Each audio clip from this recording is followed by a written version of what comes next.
It's been over 15 years since I last stepped foot in the Eternal City. To me, it seems like a lifetime ago. Please follow me through a maze of ancient sites that combine into a plethora of museums and exquisite architecture of a city that embraces a country, that lives within the walls of a sacred city. Rome and the Vatican, eternal at every corner. I wonder where some of my ancestors stood when they walked these streets. Did they ever think where the roads of the Roman Empire would take them eventually? Did they ever wonder if a distant descendant of theirs, thousands of years later, would ever make his way back here? Well, let's find out.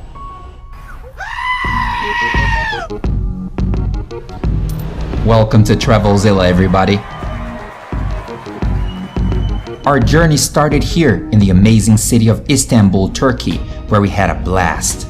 Please make sure to watch our series on Istanbul, Dubai, and Abu Dhabi for that matter. We left Ataturk Airport, and before we realized, bam! We were in Rome. We stayed at the Verona Hotel, a 3-star located a block away from the amazing Santa Maria Maggiore church. So I'm on half an elevator. Anyway, it's a 3-star hotel. Well, like I said, it's a 3-star hotel, so don't miss my special review of this hotel.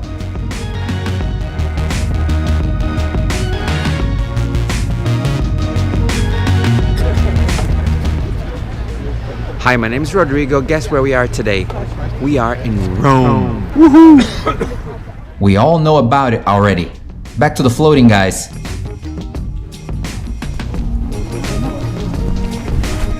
Got floating Indians in Rome? That's new to me. Well, Rome is way more multicultural today than it was when I was here 15 years ago, which to me was a big surprise. A good one. A huge number of foreigners live and work in Rome now, so you see a lot more people from all over the world not only visiting, but living in Rome too. You know what this is. This is the world-famous Colosseum. We'll get to it, but before we get there, let's go and visit the Forum. The Roman Forum and the Palatine Hill are located in the same archaeological area and count as one admission. Both sites are adjacent to each other, and you can walk freely between the two. The entrance ticket also gives you entrance to the Colosseum, which is next to both, and is valid for 2 days covering all 3 attractions, with no re-entering. It's just incredible to be here. Like the Colosseum, the Roman Forum has a fast track. Details of ticket prices and fast tracks can be found on the links at the description of this video. Ticket prices may vary depending on what you're planning to do. The standard entrance comes to 16 euros. Entrance with audio guide, 26 euros. Moonlight tour of the Colosseum and ancient Rome costs 70 euros. Colosseum with the underground chambers and ancient Rome tour comes down to 104 euros, so on and so forth. The Roman Forum or Plaza is surrounded by the ruins of several important ancient government buildings. For centuries, the Forum was the center of everyday life in Rome. It was the site of very important military processions, the venue for public speeches, criminal trials, and gladiatorial matches. The Forum used to be the very heart and soul of ancient Rome for a long, long time.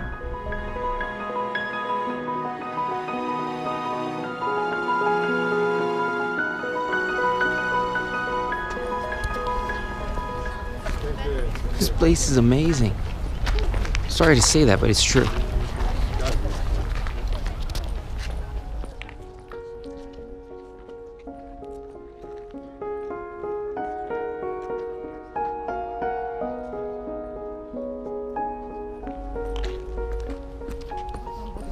Wow.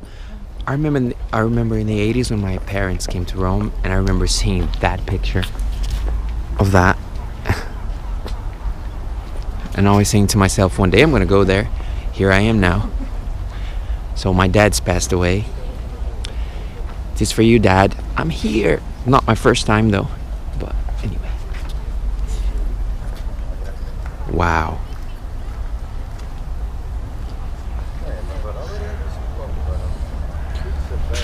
love being here in the Forum because this used to be the center of power in the world for hundreds and hundreds, thousands of years, and our law system today, in many countries, including mine, Brazil, comes from here, from the Roman law. So it's very special.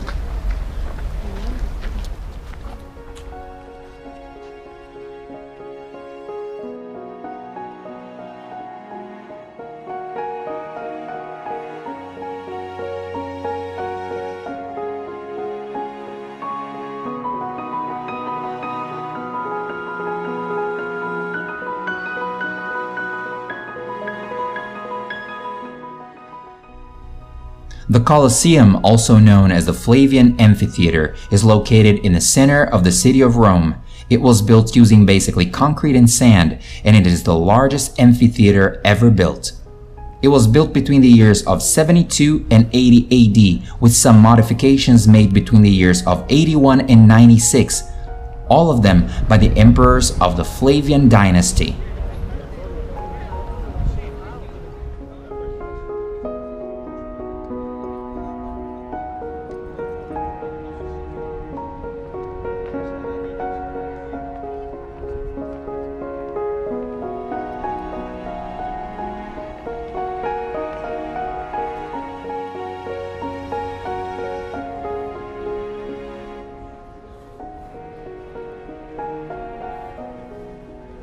It is estimated that the Colosseum could hold between 50 and 80,000 spectators, having an average audience of 65,000. It was used for spectacles such as mock sea battles, animal hunts, executions, dramas based on classical mythology, reenactments of famous battles, and of course, gladiatorial contests. Although partially ruined by earthquakes and stone robbers, the Colosseum still stands as one of the main symbols of Rome, and has been elected one of the 7 new wonders of the world by vote in the year of 2007.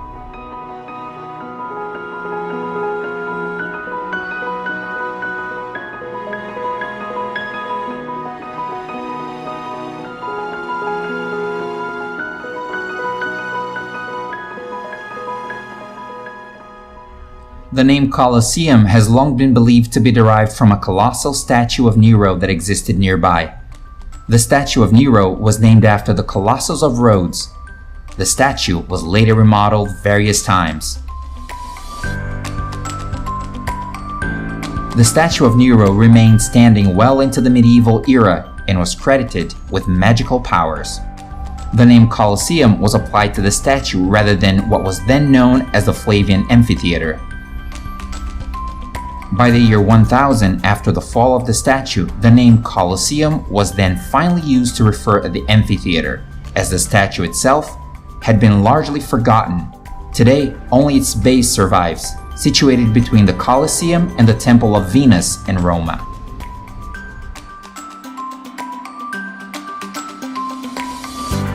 Once Latin evolved into different languages, various Latin peoples refer to the Colosseum in slightly different ways, such as El Coliseo in Spanish, Le Colisée in French, Il Colosseo in Italian, O Coliseu in Portuguese, and Coloselmul in Romanian.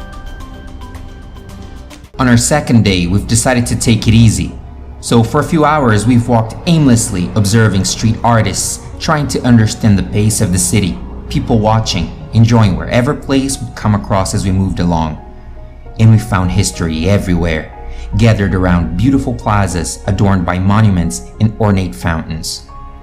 To see how beautiful Rome is at every turn was very gratifying to us.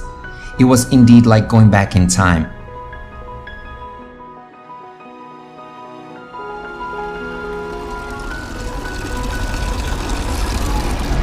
You know something that it's okay to do here in Rome? This, look.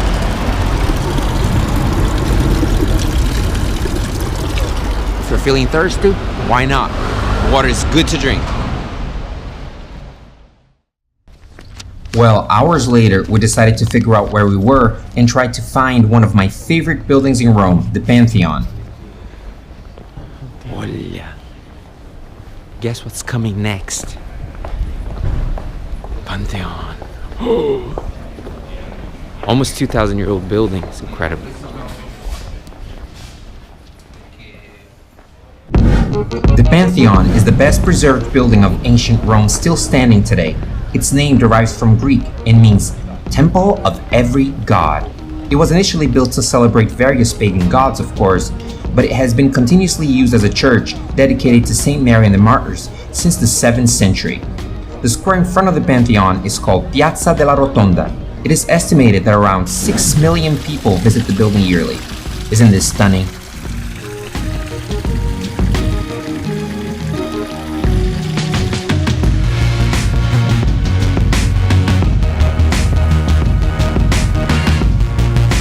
It's one of the most amazing buildings in Europe, if not in the world. It's so old. It's older than most countries, in fact. The Pantheon is not only remarkable for its almost 2,000 years of age, but also for its sheer size and for its incredible design. Until modern times, its dome was the largest ever built, a title that was held for over 1,300 years. The 16 massive columns of the portico are 39 feet or 11.8 meters tall and 5 feet or 1.5 meters in diameter and were brought all the way from Egypt to here, each of them weighing about 60 tons. The bronze double doors are 24 feet or 7 meters tall, which is truly massive. The interior has the shape of a cylinder covered by half of a sphere. The height of the cylinder is equal to the radius of the sphere, which is of 142 feet or 43.3 meters. There are no windows inside but a large hole called the oculus, which is 7.8 meters in diameter. Are you dizzy? Well, that's the Pantheon anyway. A lighting effect can be seen every year on April 21st, when the midday sun strikes a metal grill above the doorway, saturating the outside square with light. On April 21st, Rome celebrates its foundation, and the light effect when the emperor was present was believed to bring him closer to the gods. 2 kings of Italy have been buried inside the Pantheon: Umberto I and his wife Queen Margherita, and Vittorio Emanuele II. Although the building is around 2,000 years of age, its dome still holds the record as the largest unreinforced concrete dome ever built. This building definitely is one of the world's greatest marvels of architecture and engineering, respectively.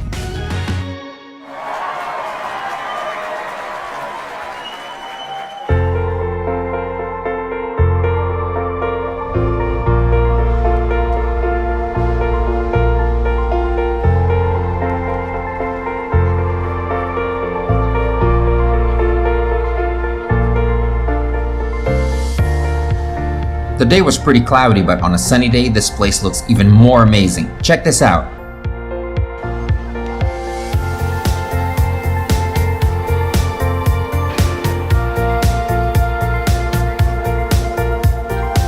Hey guys, I'm starting to get pretty hungry, so how about something to eat? Italian food. Let's go eat! Uh-oh, what's going on?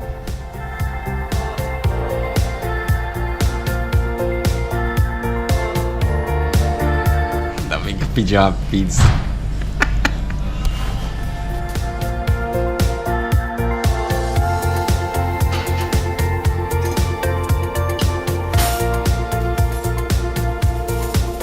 Lunch cost us about 12 euros each, with drinks included.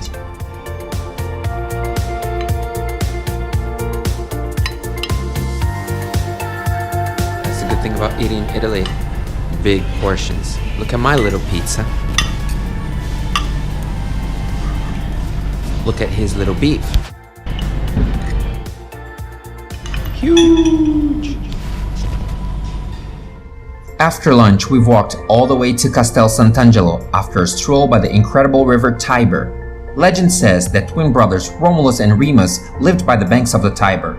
Their legendary story depicts the events that have eventually led to the foundation of Rome and its kingdom. The pictures and sculptures of the twins being suckled by a she-wolf are famous around the world. Castel SantAngelo, let's get to it!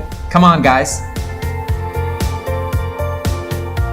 Originally built in the year 135 of the Common Era as a mausoleum for Emperor Hadrian, This structure would later serve as a burial site for several emperors, but before that, it became part of the city's defense system in the 5th century, when it was converted into a fortress.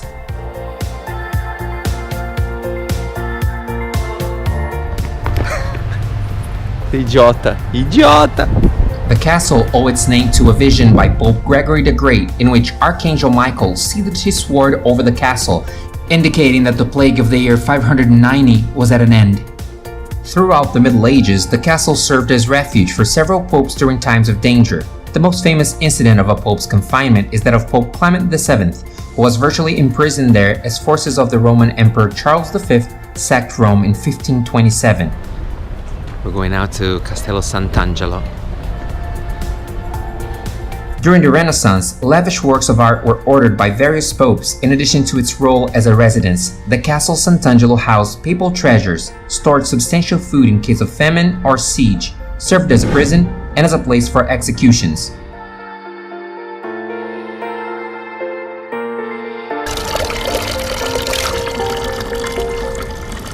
Também quero, também quero.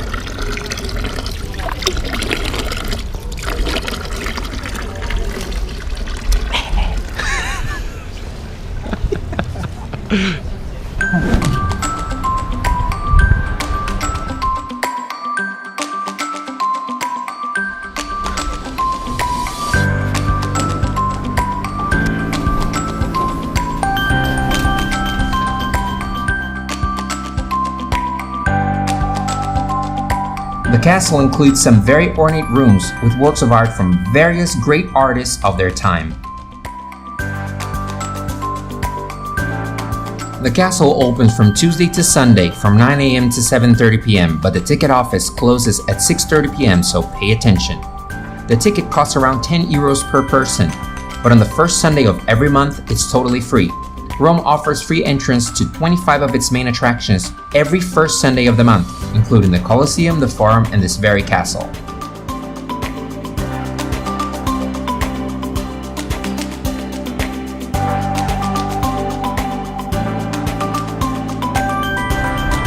So guess where we are right now? At the top of SantAngelo's, and this is an amazing view of Rome. And right there is the world's smallest country, the Vatican. The best of Rome can be seen around its piazzas. That's where everything happens really. It's where you're going to do people watch, have coffee, get a drink from the fountains, and marvel at the history and beauty of the place. This is one of my favorite piazzas, by the way. Piazza della Rotonda, where the Pantheon is. There's a whole chapter about this part of the city, guys. It's amazing, look at the square, amazing. This square is called Piazza Barberini. Its name was given in 1625 after a palace of the same name that was located here. At the center is the Fontana del Tritone, or the Triton Fountain, sculpted by Bernini himself in 1643. It's absolutely gorgeous. Say hello to the people of the world. Say hello to the people of the world. Hello, people. See?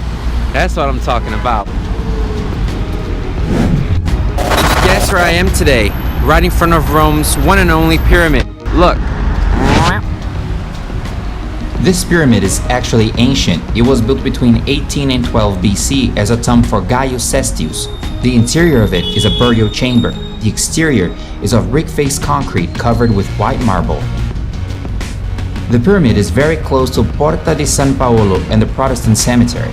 Today is one of the best preserved ancient buildings in Rome.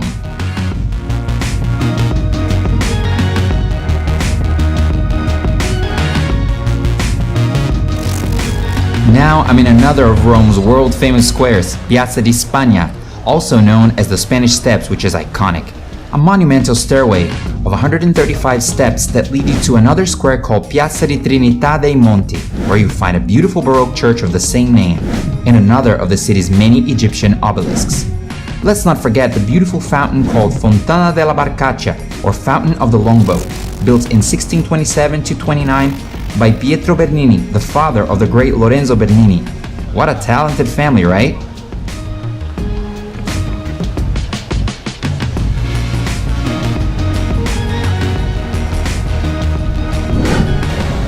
Piazza di Spagna is located in one of the most upscale shopping areas of Rome. The world's most famous fashion brands have opened shops in the area. Many of them are located at Via Condotti itself or in many of the adjacent roads nearby. Here at Largo Carlo Goldoni, for example, there are many world-renowned brands, rooftop bars and renovated buildings.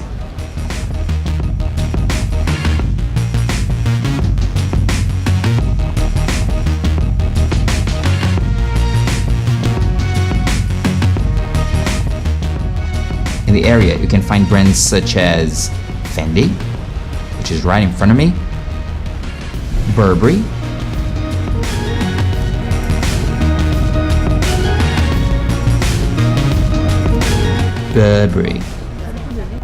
Burberry again. Burberry's everywhere here.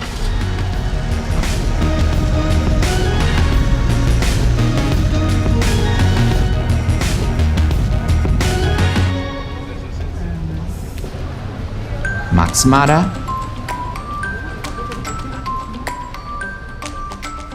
Jimmy Choo, Prada,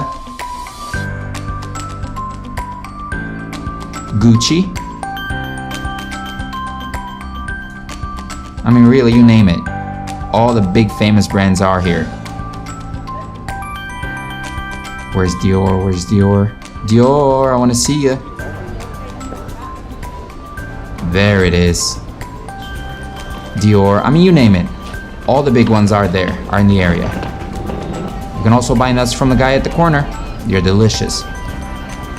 And that's the beautiful fountain that I mentioned before, the longboat fountain, which is so pretty.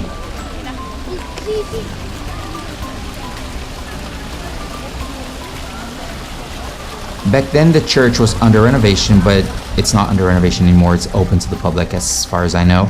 It's absolutely beautiful.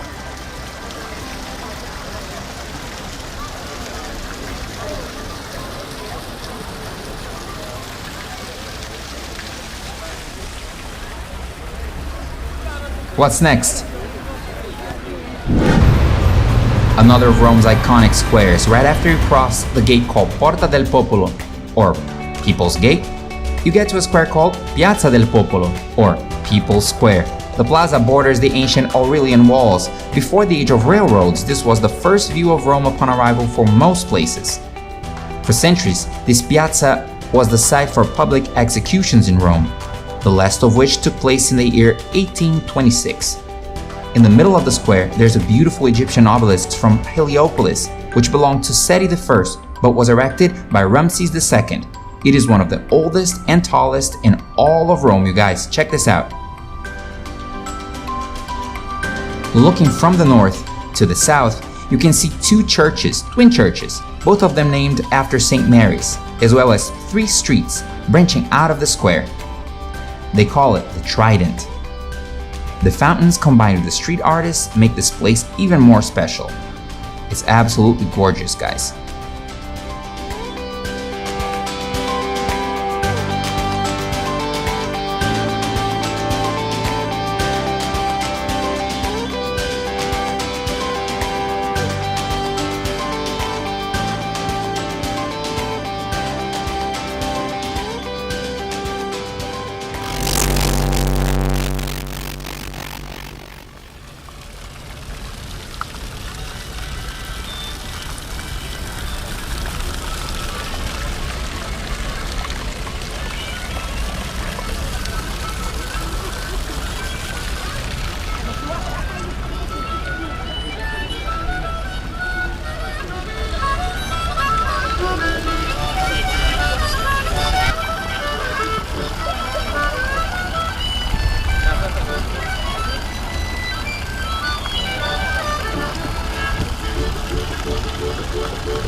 The twin churches of Santa Maria dei Miracoli, built in 1681, and Santa Maria de Montesanto, built in 1679, were begun by Carlo Rainaldi and completed by Bernini and Carlo Fontana. The road in the middle is the famous Via del Corso.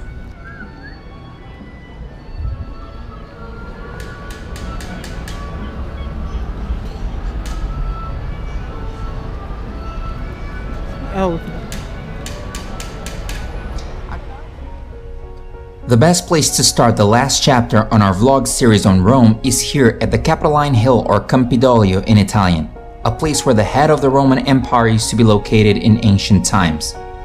The Piazza del Campidoglio is today one of Rome's most beautiful squares, designed in the 16th century by Michelangelo himself and laid out between the two summits of the Capitoline Hill, the most important of Rome's 7 hills. In 1536, when Emperor Charles V visited Rome for the first time. Wait, who the hell was Charles V?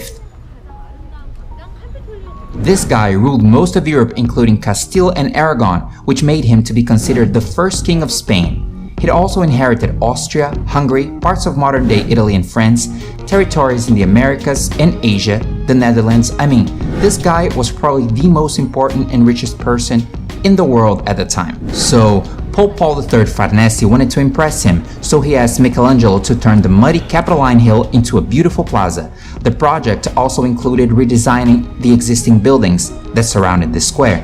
Today, the square is home to museums and the city hall. Piazza del Campidoglio is still today one of Italy's most beautiful squares. Check this out. So when you walk in Rome, it's like this. At every corner, everywhere you move, there's something special. Look at that. Here you got this incredible stairway, and then here, that amazing bridge, and then there, this incredible building. Look, and then here, this amazing square. Incredible fountain. And then...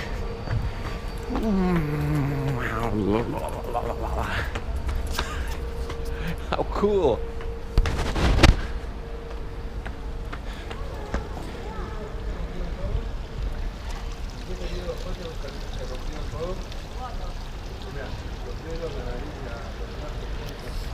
Isn't that amazing?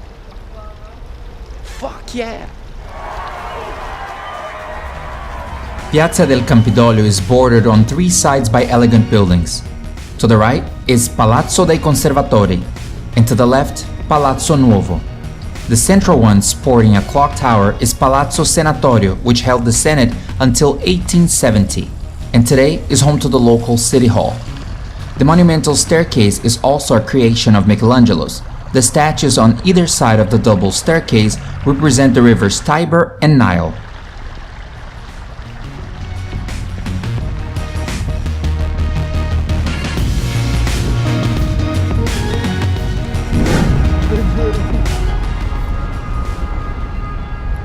After visiting the beautiful Piazza del Campidoglio, we decided to visit one of the most beautiful buildings in all of Rome, the incredible Altare della Patria, or Altar of the Fatherland. The monument was built in honor of Victor Emmanuel II, the first king of a unified Italy, which occurred in 1871.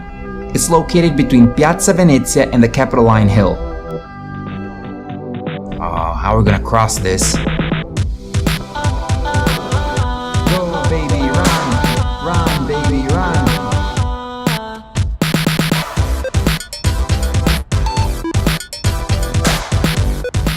The eclectic structure was designed by Giuseppe Sacconi in 1885, but the building was inaugurated in 1911 and completed in 1925.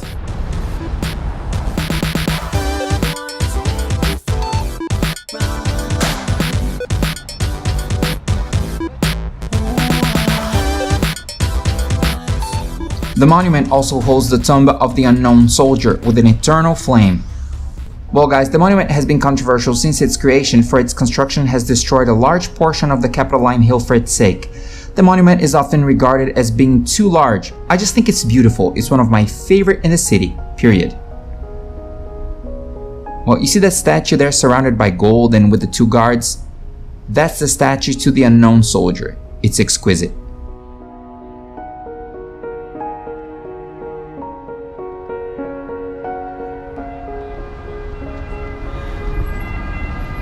So amazing here. So every time I come to Rome, it's the same. I'm always amazed at everything. Everything's so over the top. Wait, you guys, we're not going that far away yet. Behind the Altare della Patria lies an exquisite church called Basilica of Santa Maria in Aracoeli, or Saint Mary of the Altar of Heaven. Let's check it out.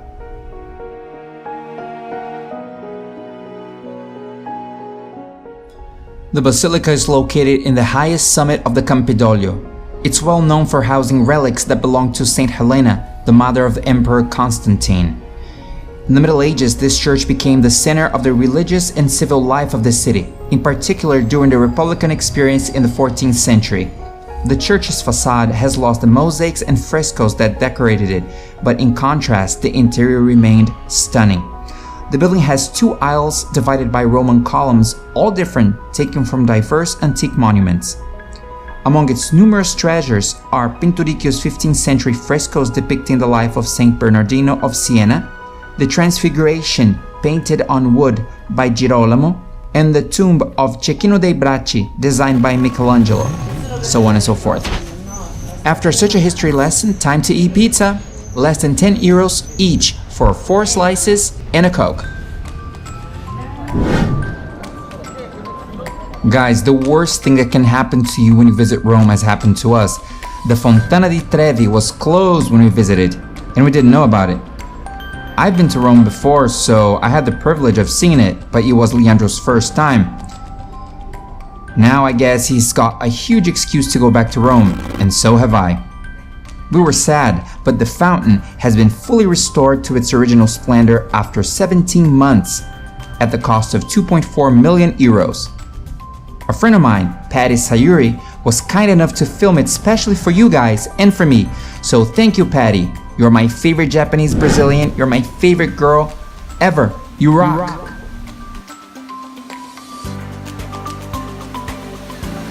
This is what Patty came up with. Look at these images.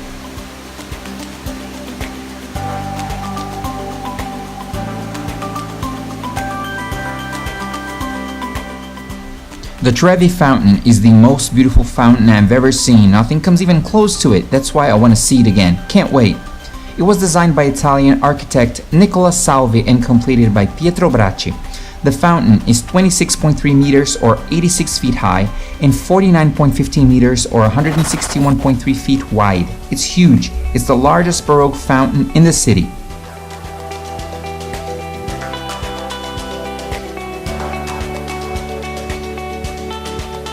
In 1629, Pope Urban VIII didn't think that the fountain that stood here before was dramatic enough, so he asked Lorenzo Bernini to design another one. The Pope died, and 100 years later, in 1730, Pope Clement XII organized a contest in which Nicola Salvi initially lost to Alessandro Galilei. But the outcry in Rome was so large because Alessandro was from Florence that the Pope gave the project to Nicola Salvi anyway. The work began in 1732 but was completed long after Salvi's death in 1762 by Pietro Bracci.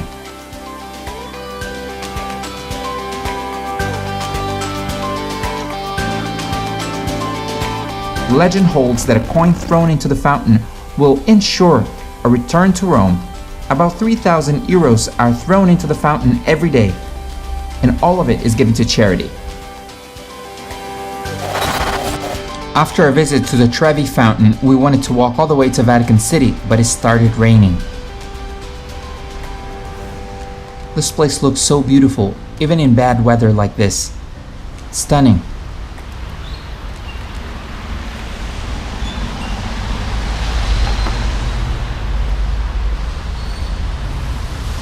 So it's raining now, and the Vatican is right there. We were scared we were gonna get too wet, so we decided to go to Piazza Navona instead.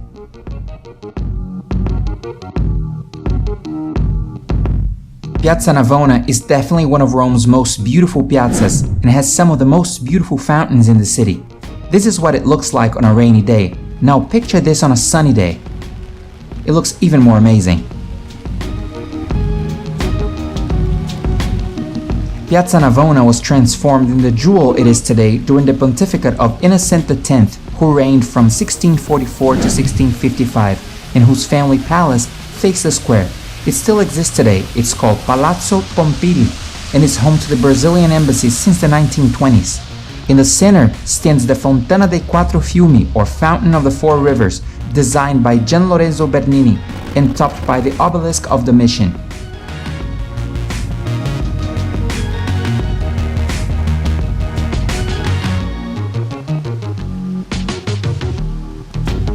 Now let's check what the square looks like in slightly better weather. Not perfect, but way better than the other day.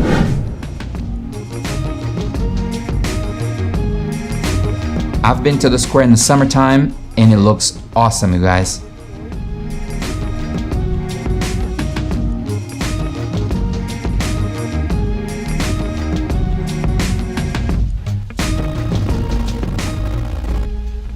This beautiful Baroque church you see behind this remarkable fountain is called Church of SantAngelo in Agone.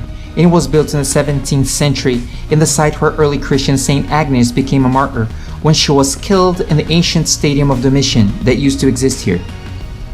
The construction of the church began in 1652 by architects Girolamo Rainaldi and his son Carlo Rainaldi, as well as Francesco Baromini later on.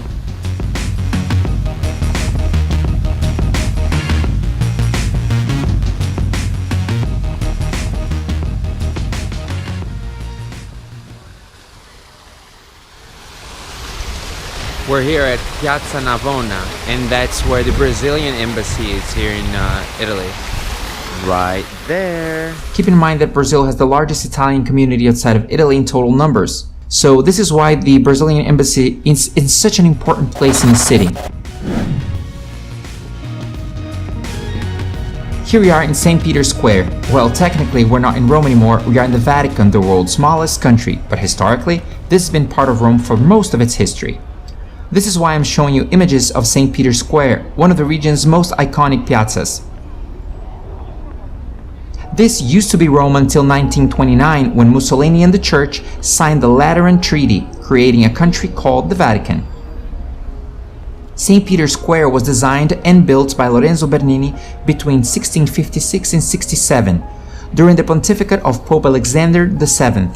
According to Bernini, the square's portico had to give an open-armed, maternal welcome to all Catholics and reconcile heretics with the Church.